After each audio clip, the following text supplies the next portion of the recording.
Ya presentaba Ramón a Manuel Emilio González Tejera, técnico, asesor del Ministerio de Agricultura y un hombre también de los medios. Durante años pues ha estado por igual colaborando y conduciendo secciones o programas de televisión. De tal suerte que el tal Manegonte pues no requiere de mucha presentación. Se trata de alguien que siempre desde las 4:30 de la mañana, no sé cómo él lo logra, pero a las 4:30 de la mañana arranca y a orientar fundamentalmente a la audiencia, tanto de radio como de televisión, alrededor de temas que son temas de la agenda nacional. Y una persona que arranca a las 4:30 de la mañana, a esta altura del juego debe estar esperando una taza de café, me imagino. Sí, él ya ha solicitado la por presencia de Kenia, ¿verdad? Pidió que viniera a Kenia, sí, claro sí, que sí, sí. Sí. De Indubán, porque del café Santo Domingo. Él es el primero que dice, ¿cómo es que tú dices? No, esto es sabor que empieza en el aroma. Sabor que empieza en el aroma. Tiene hasta su anuncio. Sabe café. Tiene su anuncio. Claro, Sí. claro, No. claro. Manuel, mira, yo quiero que iniciemos Gracias, esta conversación a partir de una especie de noción que de tanto repetirse, pues la gente lo piensa, lo cree de entrada, que es la de que las lluvias pagan sus daños. En su momento el doctor Joaquín Balaguer se le recuerda decir que el mejor de los ministros de Agricultura era precisamente la lluvia. Por lo tanto, nuestra producción alimentaria, nuestra producción agropecuaria en general, siempre ha dependido de esa variable que no es lluvia, es el clima. Y como tal, hay eventualmente situaciones tanto de riesgo como de pérdidas, como por igual de sequías prolongadas o de lluvias como las acontecidas en los últimos meses, fundamentalmente en noviembre, en la costa norte más que nada. ¿En qué medida estamos hablando de riesgos que son permanentes para la agricultura dominicana y por igual de posibilidades de que en los cambios de patrones de lluvia y demás y el cambio climático pues haya determinadas zonas que en vez de ser afectadas pudieran ser favorecidas? Sí, mira, antes que nada, muy buenos días. Primera vez que vengo, ojalá. Ojalá. Sí, óyeme, Guille. Sí. Sí, tanto, una amistad de más de 70 años. Sí, bueno, Sí, y ahora es que te invito. Sí, ahora que me invita. Este tipo. Yo vine a hacer a Guille. Sí. Guille nació en la calle Sánchez. Pero no ahí, te confieses tan entre temprano. Sí, sí, No, él me no, vio hay que nacer. decírselo, yo se lo dije que se lo iba a decir. Él me vio nacer, así es. Sí, entonces, no, realmente, yo les voy a decir una cosa, o sea, el caso de la lluvia, el problema no es que caiga mucha o que caiga poca, el problema es saber aprovecharla, porque por ejemplo, tú puedes ver países, supongamos Israel, donde cae poca pluviometría, pero tienen una buena productividad agrícola.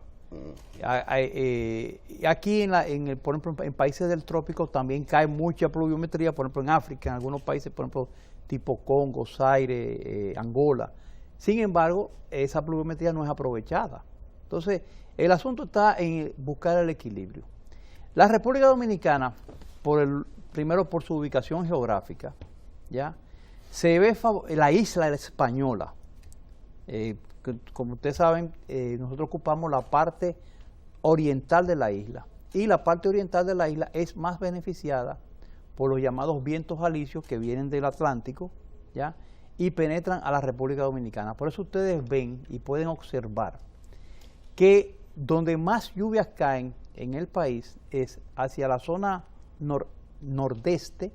Por ejemplo, tú puedes ver el nordeste y lo compara, por ejemplo, con Asua o Montecristi, te cae casi el triple de agua. O sea, simple y llanamente esas aguas vienen el Atlántico, llegan a la cordillera central, unas cruzan favorablemente, las que cruzan y llegan aquí a Villa Altagracia, a la zona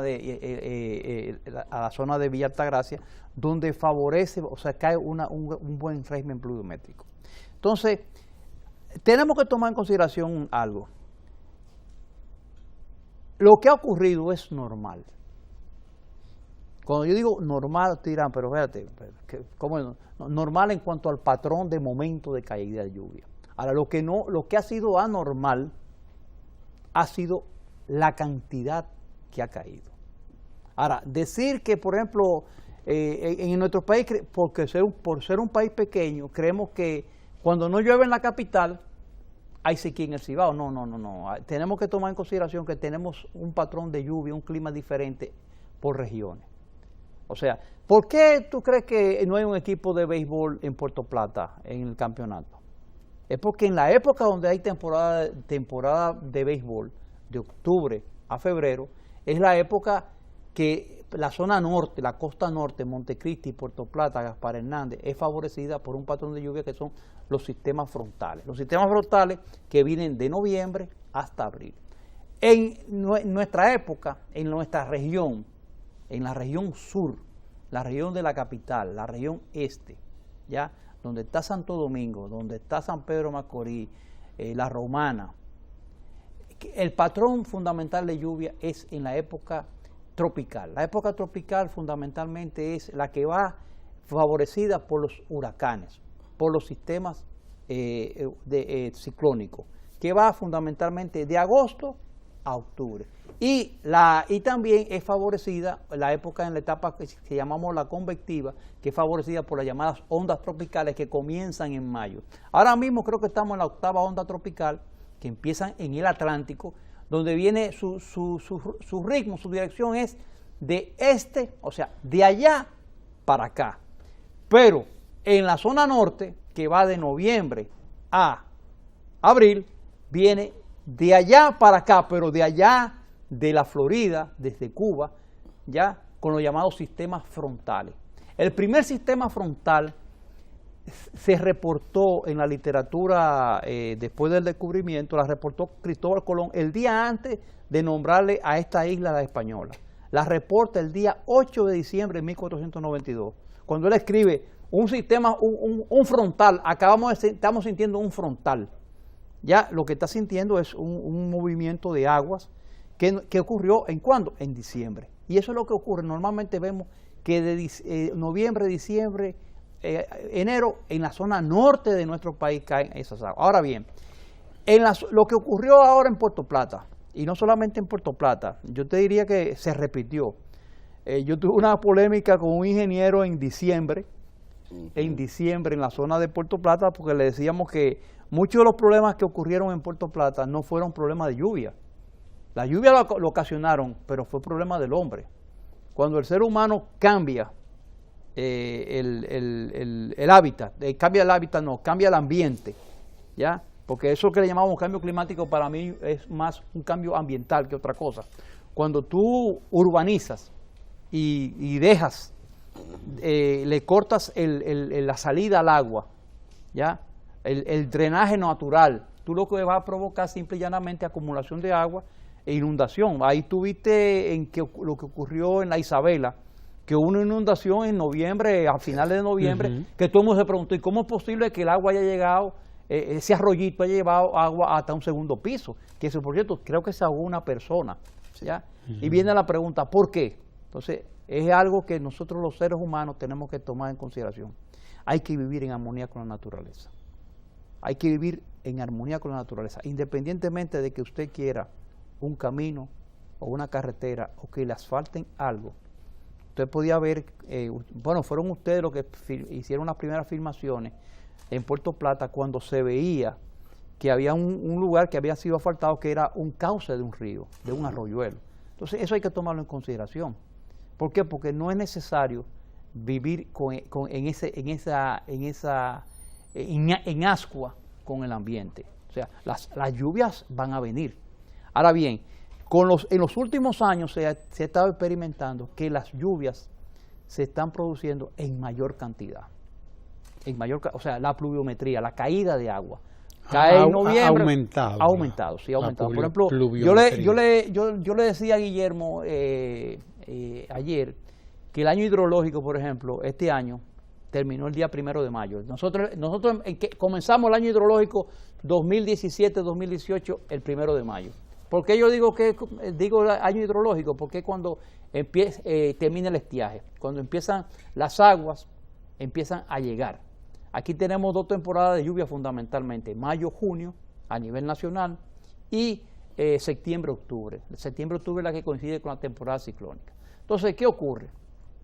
Este año que acaba de terminar, por ejemplo, yo estaba analizando 36 estaciones.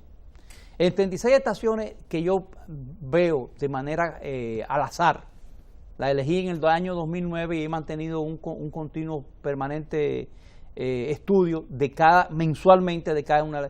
De las 36 estaciones, solamente una, que es esta que está aquí en amarillo, Elías Piña, ha sido su desviación negativa. O sea, si lo comparamos con lo normal. Y entonces yo te digo, después el resto de las estaciones, todas han estado superior a la normal. ¿Qué significa superior a la normal? Que si te cae 100 milímetros, o sea, 100 milímetros es 1 milímetro de agua que cae, lo que le llaman 1 milímetro de agua, es 1 litro de agua que cayó en 1 metro cuadrado. ¿Ya? O sea, en esta superficie tenemos casi 1 metro cuadrado, o sea, 0.75 diría yo. Bueno, ahí cayó el equivalente a una botella de cerveza Presidente, ahí, en 1 milímetro. Entonces, eso es un aspecto que hay que tomar en consideración. Esa normal, que yo te digo, equivalía a 100, en algunos pueblos cayeron, en vez de caer 100, cayeron 200. En vez de caer 100, cayeron 150. Y solamente en 3 estaciones cayó dentro de la normal. Si cayó 100, cayó 101, 102. Pero después el resto, sobre 20%, 30%. Aquí yo te traía un análisis, por ejemplo, el caso de Atomayor, un 100%, Higüey 39%, La Romana 124%. Ya, eso es la parte sur, pero en la parte norte es superior todavía. Por ejemplo, aquí vemos lo que es Santiago, la Unión, 87%. Villarribas, 67%. Más. Más. O sea, que cayó 87%. Si cayó 100, más, cayeron 187. O sea, exacto. Entonces, el hábitat está acostumbrado a su normal son 100. Entonces ya automáticamente, y que en un día te caiga tanta agua como ha ocurrido este año. O sea, eso se ha visto. Pero lo fundamental, por ejemplo, mira, esa vista, póngala de nuevo, señor director, esa de Samaná. ¿Tú sabes por qué fue eso? Dime, Guillermo, y dime, Ramón. Eso fue simple y llanamente porque se hizo una obra a la salida de Samaná, donde se le dijo al ingeniero, señor, es cierto que eso va seco, pero eso cuando trae agua trae.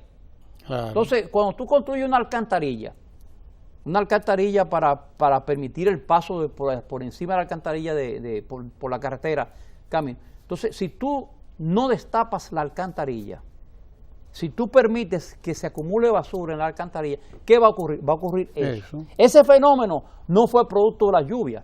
Es cierto que cayeron las aguas, pero ahí hubo un problema de ingeniería. Entonces, esos son problemas que tenemos que también saber vivir en armonía. O sea, cuando tú vayas a construir lo que sea, ¿ya? Cuando tú haces una carretera, que haces un terraplén. Cuando tú haces un terraplén, tú estás haciendo un dique, ¿ya? Entonces, tiene que haber armonía. Armonía con el ambiente, con la naturaleza, con lo que ha ocurrido siempre, ¿ya? Y no ocupar cauces. O sea, tú puedes, dime ahí se fue, ahí era ahí realmente no había un puente, ahí había como un badén, pero es como en Montecristi, pienso. Sí, posiblemente ese badén no tenía vamos a decir, no se tomó en consideración esos factores que hay que tomar siempre en consideración, que cuando viene agua, cuando ocurren los famosos arrastres, ¿ya? Ocurre sedimentación también, porque eso viene sedimento, viene piedra, viene muchísimas cosas por ahí. Entonces tú tienes que tomar eso en consideración. Por ejemplo, en el caso del Bajo Yuna, que vimos el otro día, y ustedes se preguntarán, pero ven acá, si se hizo una buena construcción, sí, se hizo un buen drenaje y un buen dragado en los últimos 22 kilómetros del Yuna, vuelvo y reitero, los últimos del dique, desde la Lisa hacia la bahía de Samaná, pero no se continuó el trabajo en Arenoso ni en Villarriba.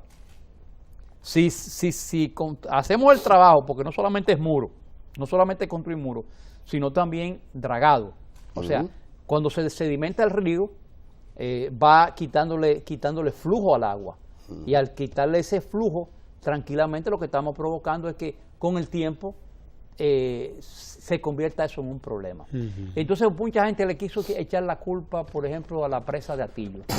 Que Atillo está vertiendo, no, Atillo va a vertir siempre, porque Atillo es libre. O sea, pero no fue Atillo. Y las aguas del río Camus. Y las aguas que vienen hacia el río Camus, ese río Jaya que viene, ese río Licey que viene a la cordillera septentrional. Entonces esos son factores que hay que tomar en consideración. Y hay otro factor que hay que tomar en consideración en el caso del Bajo Yuna, es la presa de Bayacanes. ¿Ya? Eso hay que tomarlo en consideración, la presa del río Camus, que hay que tomarla en consideración.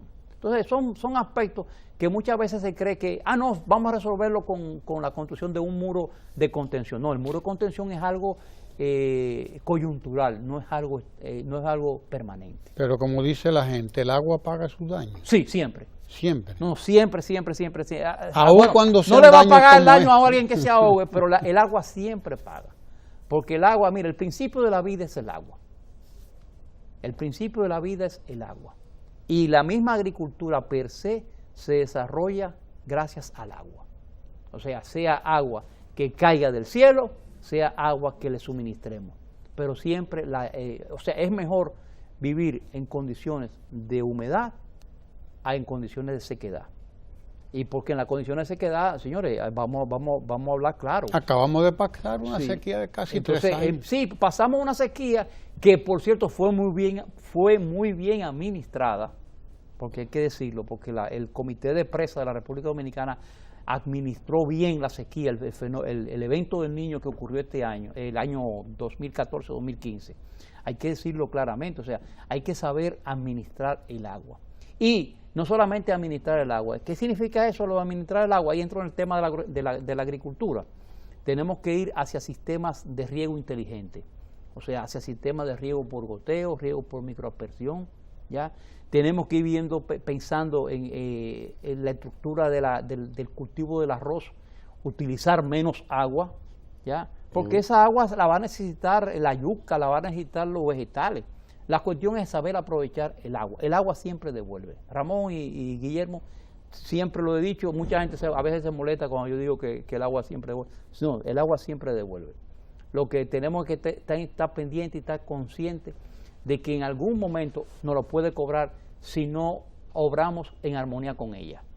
Lomas y Foresta, en la perspectiva de las metas presidenciales definidas para el cuatrenio y definidas para el año del agua. Mira, muy buena tu pregunta. Y yo la esperaba, esa yo la esperaba. Porque realmente, mira, este es el año primero el cuatrienio se llama el cuatrienio del agua. Voy a hacer mis críticas y quiero que como yo sé que el programa lo escucha a nivel superior también. Mira, nosotros yo no lo sabía, pero si usted lo sabe, está bien, ¿verdad, Guillermo? Sí, se escucha y se ve, además se ve 2 veces. Sí. Ten cuidado, míralo en la noche. Entonces, por ejemplo, cuando yo digo, si estamos en el cuatrienio del agua, empezamos correctamente el cuatrienio del agua declarando el año de desarrollo agroforestal. Eso es básico. Pero hay un aspecto que hay que hacer más énfasis, ¿ya? Y es en que la ciudadanía tiene que tomar más conciencia de la importancia que tiene el agua en la República Dominicana. No solamente el hecho de tú tomarte un vaso de agua, sino a mí me gustaría abrir una llave de agua y beber directamente el agua de la llave, como lo hacíamos hacía muchísimos años, ¿ya? En la época que nació Guillermo, por ejemplo, nosotros agarrábamos la llave de agua y la bebíamos de pluma, ¿tú entiendes? Sin ningún problema. Entonces, tú dirás, ¿y por qué Planegón te dice eso? No, vamos a hablarte claro. Mira, aquí hubo Pedro Justiniano, hizo un famoso eslogan, el dominicano, el agua es vida, no la desperdicie. Y ese eslogan nunca pasa de moda y nunca va a pasar de moda, porque el agua siempre va a ser vida y el agua no debe de ser desperdiciada. Entonces yo considero que en el renglón publicidad, del Estado Dominicano debe de hacerse más énfasis hacia la población, hacia el ahorro y el cuidado del agua. O sea, hay algunos proyectos que se están haciendo aquí en el país por ejemplo, cultivando agua buena que tiene el Ministerio de Energía y Minas con Medio Ambiente y con alguna ONG, pero eso debe de profundizarse más. O sea, debemos de profundizar más hacia eso, hacia que las fuentes de agua debemos de cuidarlas.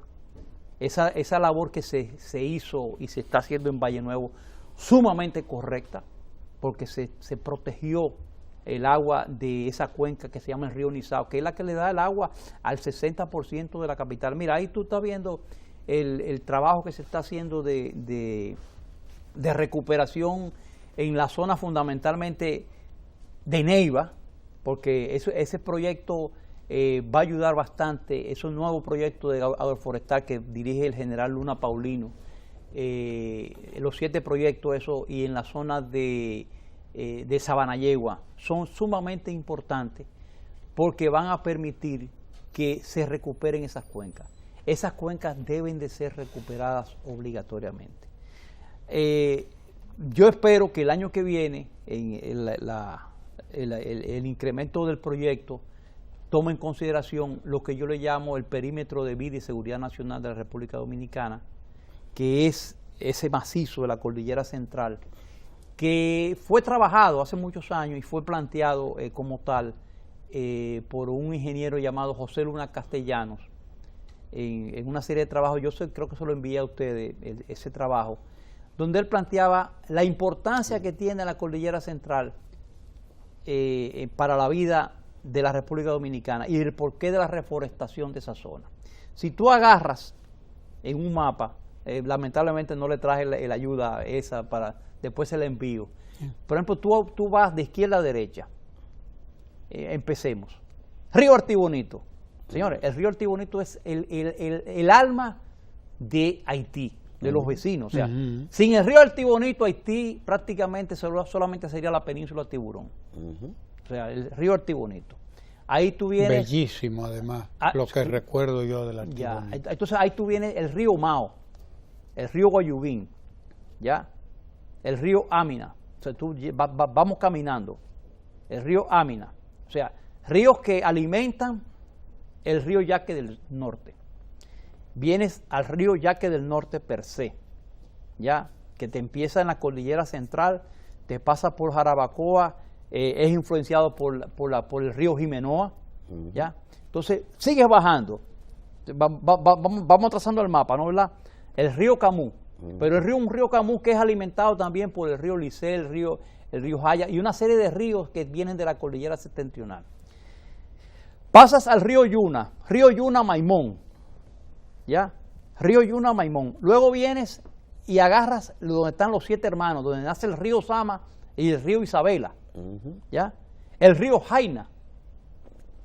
Ya cruzaste el río Maimón, ¿no, verdad? Pasaste el río Jaina y ahí viene el río Nizao, que ese es el río más explotado de la República Dominicana. Tú agarras el río Nizao, vas desde allá arriba, que te alimenta el río Nizao, que viene con el arroyo Malo, que nace allá en Valle Nuevo, ¿ya?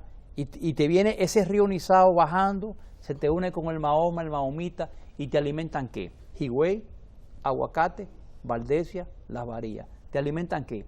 El acueducto de la capital, te alimentan la agricultura de Baní y San Cristóbal, ¿ya?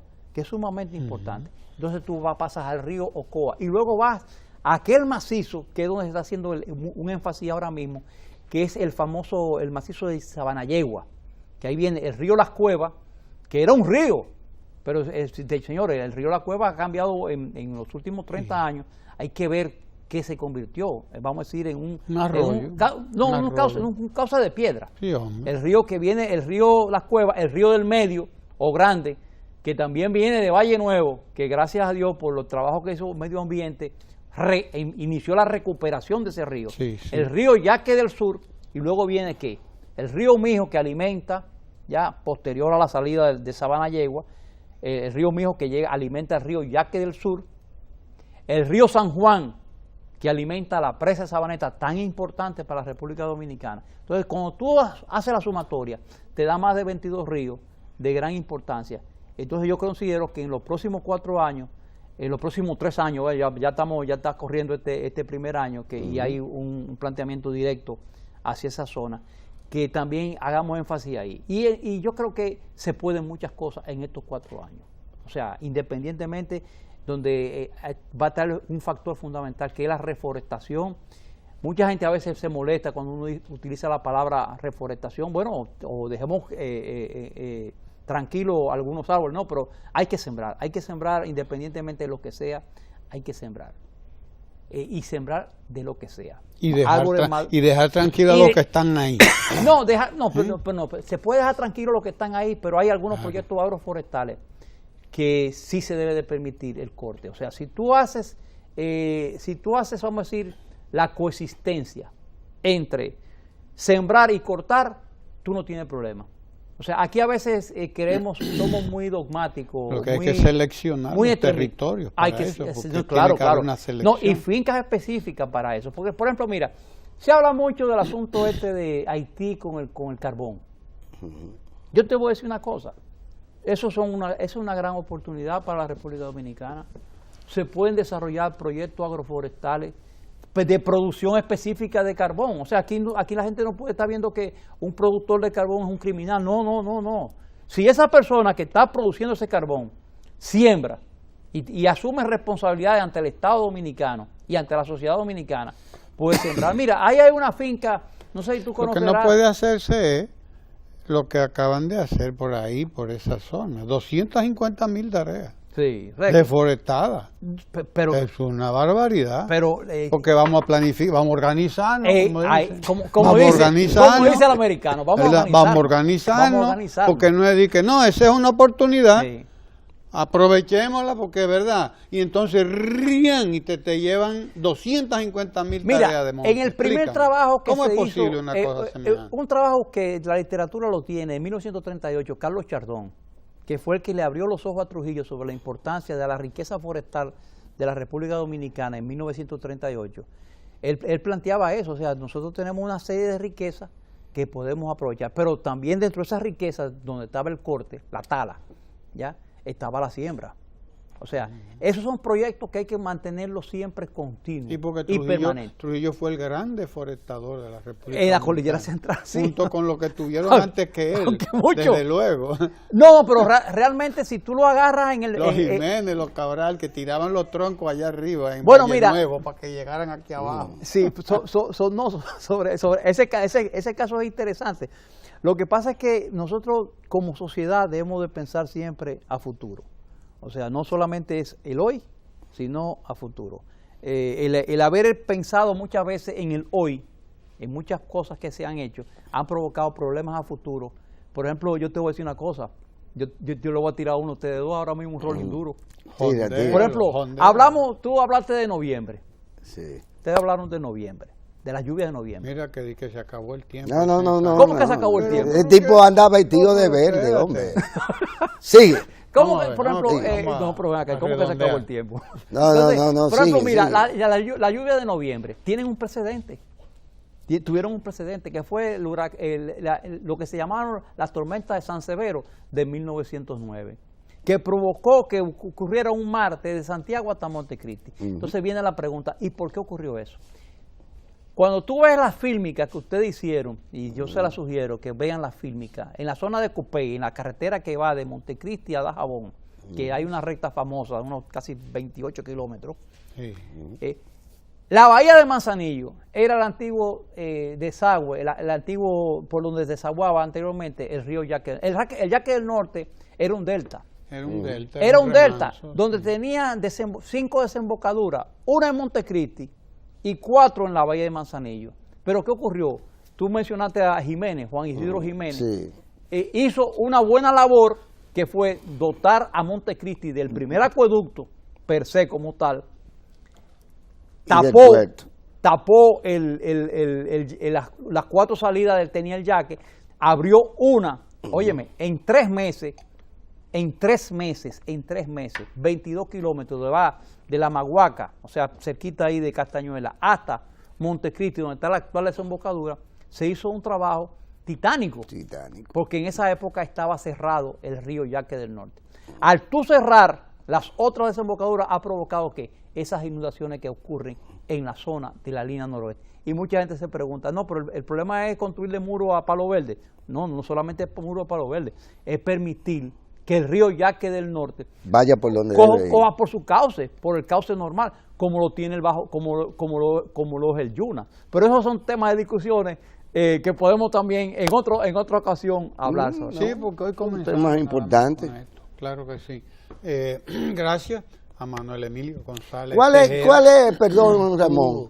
No me hables de política, Guillermo. No. Tenemos el tiempo ya. Sí, niña o niño, ¿qué puede resultarnos a nosotros más de impacto positivo o negativo? Depende. ¿De quién es la niña y quién es el niño? Depende de si tú te preparas. Tú te puedes preparar para cualquiera de las dos condiciones, para las condiciones de sequía o condiciones de lluvia. Si tú adoptas políticas inteligentes de armonía con la naturaleza, a ti no te va a afectar ni niño ni niña. Eso es un problema del ser humano, o sea, de la inteligencia humana. ¿Ya? Vivir, o sea, lo fundamental es que estemos preparados para eso. O sea, preparados para cualquiera de las dos condiciones. ¿Por qué la importancia de la Isabela y de los Sama? Bueno, el río de Isabela y los Sama, bueno, muy buena tu pregunta. Primeramente, por ahí ambos ríos ayudan a más del 30% de la población. O sea, entonces ahí tenemos que tender hacia el rescate de ambos ríos en el sentido siguiente, o sea, tanto en el aspecto de turismo como en el aspecto humano. O sea, eso no es cloaca, ¿ya? Y el tratamiento de las aguas son necesarios. O sea, eso no es para que se haga un basurero, que hemos tenido ese concepto desde hace muchos años. Por eso tú ves que yo, por ejemplo, y esta es una idea del ministro de Medio Ambiente que creo que debe haber retornado de Pedernales, y es lo siguiente: señores, mire, usted va a hacer muchas cosas si usted pone una malla, oiga eso, una malla. Cuando digo una malla es algo de hierro en la desembocadura, por ejemplo, de los ríos Yuna, el mismo Yaque, el mismo río Coa, donde capturemos todos esos plásticos que están yendo al océano. La mejor forma de combatir la contaminación en el océano es evitando que lleguen al océano todos esos plásticos y todos esos desperdicios. Entonces, por eso es el río Isabela y el río Osama, por ahí salen muchas de esas cosas. ¿Entiendes? Entonces tenemos que tender hacia eso también. Y hay que pensar a largo plazo, hay que pensar en nuestros hijos, en nuestros nietos. Y yo sinceramente me gustaría beber agua de llave como la bebía en mi niñez. Así es. Gracias a Manuel Emilio González Tejera. Manegonte le dice Guillermo. Y todos los que lo conocen, todos sus amigos. Por toda esta lección de hidrografía, de hidrología, de pluviometría, es decir, de manejo de las aguas de lluvia concretamente, pero en sentido general de las aguas también, ¿no?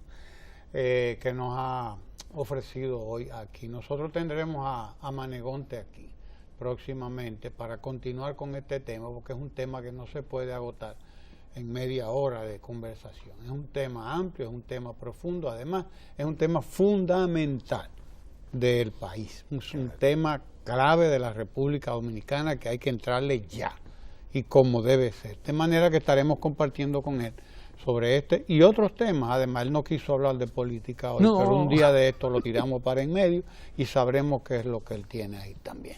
No se mueva usted de ahí, no se mueva usted de ahí, porque vienen los deportes y viene economía en Ecomundo, aquí en Ojalá.